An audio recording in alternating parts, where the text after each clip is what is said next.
Bien, chers frères et sœurs dans le Seigneur, que la grâce et la faveur de notre Seigneur Jésus descendent et demeurent sur chacun et sur chacune de vous. Je voudrais, avant de commencer cette homélie, continuer de dire merci à tous nos abonnés. Merci parce que nous continuons de grandir cette famille de aime, sois patient. Cet amour, cette famille qui se bâtit sur l'amour et sur la patience est en train de grandir.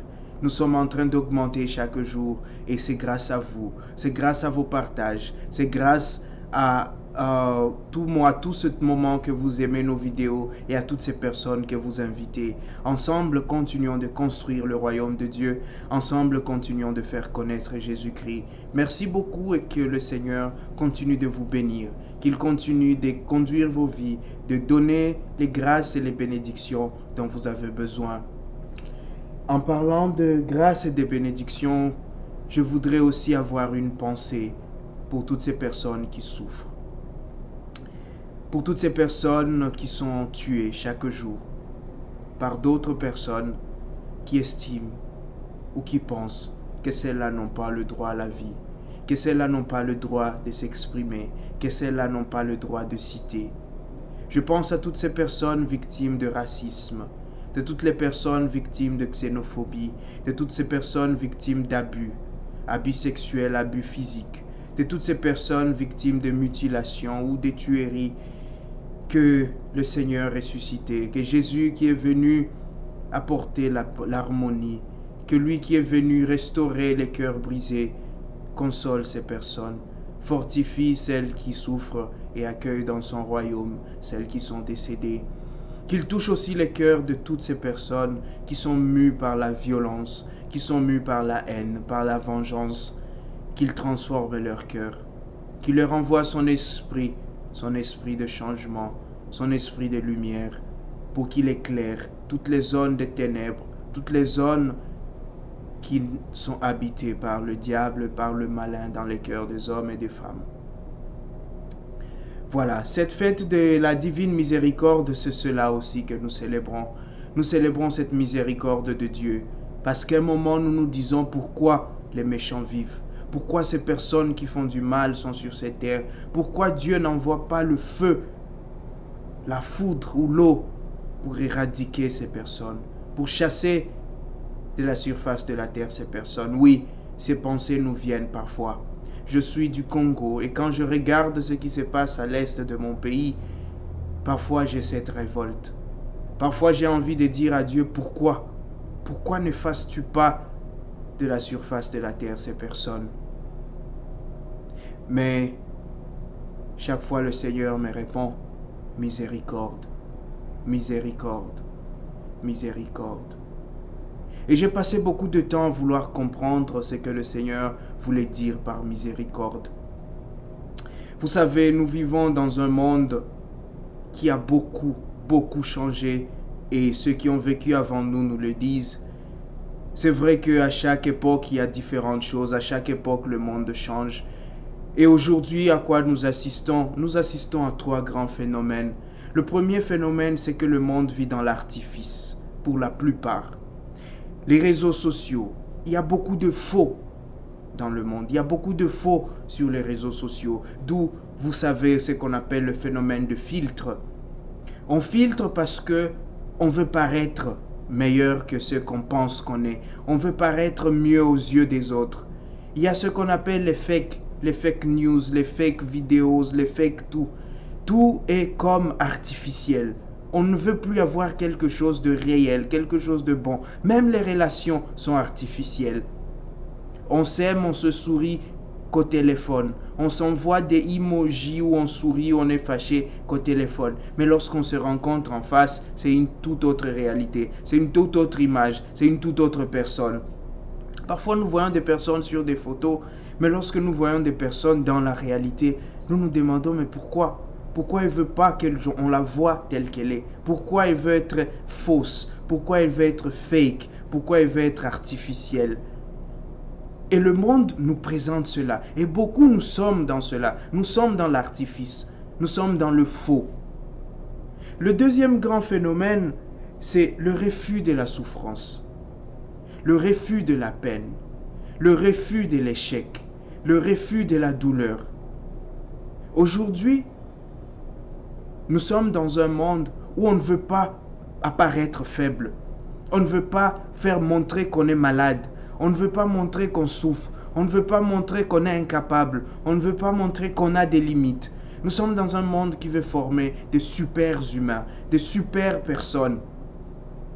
N'oublions pas que nous sommes des personnes vulnérables. Nous sommes des personnes limitées. Nous sommes des personnes faibles. Et montrer qu'on est faible, demander de l'aide, tendre la main, pleurer, n'est pas une faiblesse.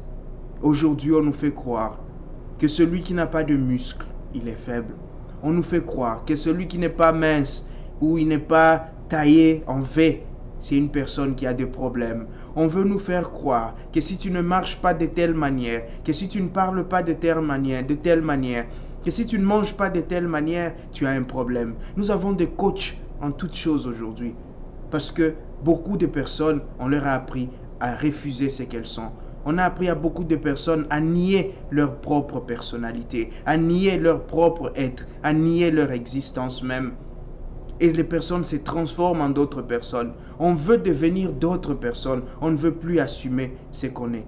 Et comment tu deviendras une autre personne si tu n'arrives pas à être d'abord la personne que tu es, à être heureuse dans ce que tu as, dans ce que tu es, à essayer d'exceller dans ce que tu fais de mieux, à essayer de grandir et de devenir meilleur dans ce que tu es.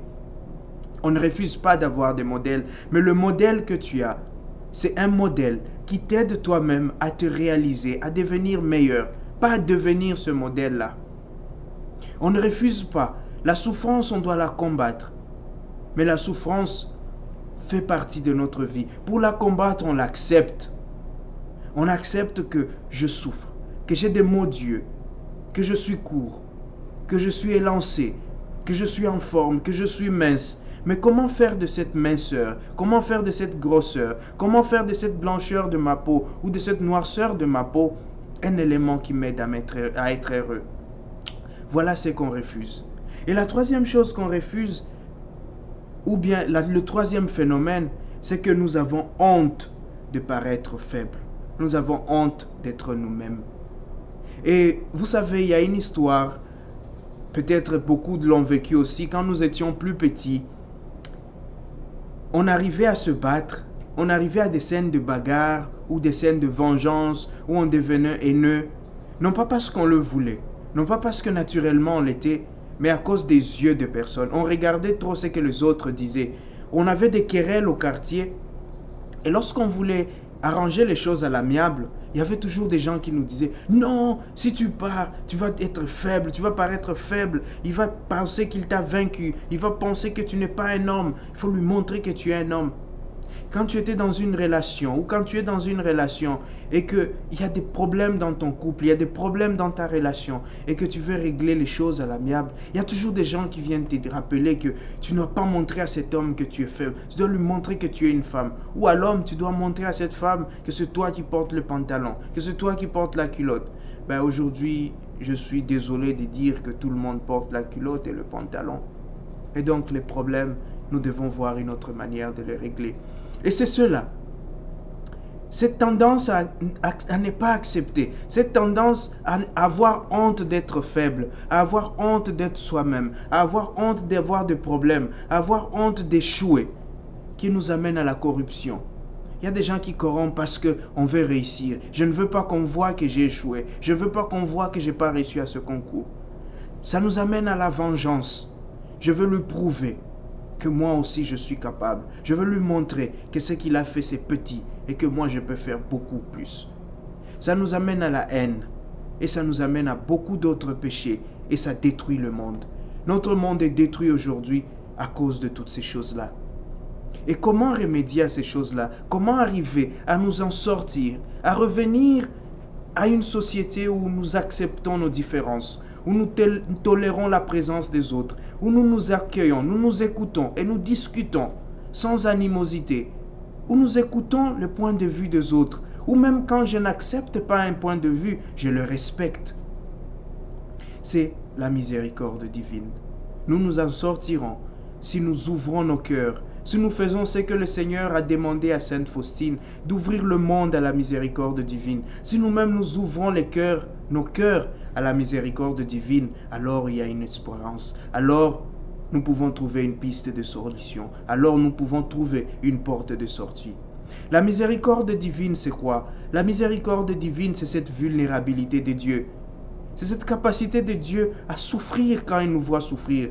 Dieu ne peut se contenir devant la souffrance de l'homme. Il ne peut rester passif devant l'homme qui souffre, devant la femme qui souffre, devant l'humain, devant le monde, devant l'humanité ou la création qui pleure. Dieu ne peut pas ne pas souffrir de notre souffrance. Et c'est cette souffrance-là dont Jésus souffre quand il voit Thomas. Quand il sent que Thomas est encore dans le doute. Quand il sent que Thomas vit encore dans cette peine-là. Thomas a encore cette image du Christ en passion, du Christ en croix, du Christ au tombeau. Jésus souffre que Thomas n'arrive pas encore là-bas, que Thomas n'expérimente pas encore cette joie de la résurrection. Jésus est vulnérable devant Thomas. On penserait que c'est Thomas qui est vulnérable, mais c'est Jésus qui est vulnérable. La miséricorde, c'est cette vulnérabilité devant la peine, devant le mal, devant la souffrance, devant les personnes qui pleurent et qui peinent.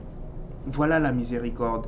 Et lorsque on est dans cette disposition-là, lorsque Dieu souffre, lorsque Dieu devient vulnérable, la première chose, il nous montre ses plaies. Il nous montre qu'il souffre de notre souffrance, qu'il connaît nos souffrances, qu'il connaît ce que nous vivons. Et c'est ce que Jésus montre à Thomas. Regarde mes plaies, viens toucher, c'est moi, j'ai souffert, je sais. Et aujourd'hui, Jésus nous montre encore ses plaies. Le ressuscité, il est ressuscité avec ses plaies pour nous dire, je continue de porter vos souffrances. Ce n'était pas une mise en scène, un théâtre qui est fini et alors on a essuyé les sangs, on a essuyé tout et on revient à la vie normale. Non, le ressuscité porte les marques de ses blessures. Il porte les marques de la flagellation. Il porte les marques de la couronne d'épines. Et aujourd'hui, Jésus miséricordieux, la première chose qu'il nous montre, ce sont ses blessures. Il nous dit, n'ayez pas peur. N'ayez pas peur si vous êtes dans la souffrance, parce que je connais votre souffrance. Je suis avec vous dans la souffrance. Je sais que vous souffrez. N'ayez pas peur de souffrir. N'ayez pas peur d'échouer. N'ayez pas peur de dire que vous êtes limité. N'ayez pas peur de pleurer lorsque vous sentez que vous avez mal. N'ayez pas peur de vous lamenter lorsque les choses ne vont pas. N'ayez pas peur de crier votre désarroi, votre désespoir, votre mécontentement. N'ayez pas peur. Parce que ces souffrances que vous vivez à l'intérieur, Jésus les connaît. Ces souffrances que vous traversez, Dieu les connaît. N'ayez pas peur de les manifester. N'ayez pas peur de les lui exprimer. N'ayez pas peur de dire, Seigneur, je souffre.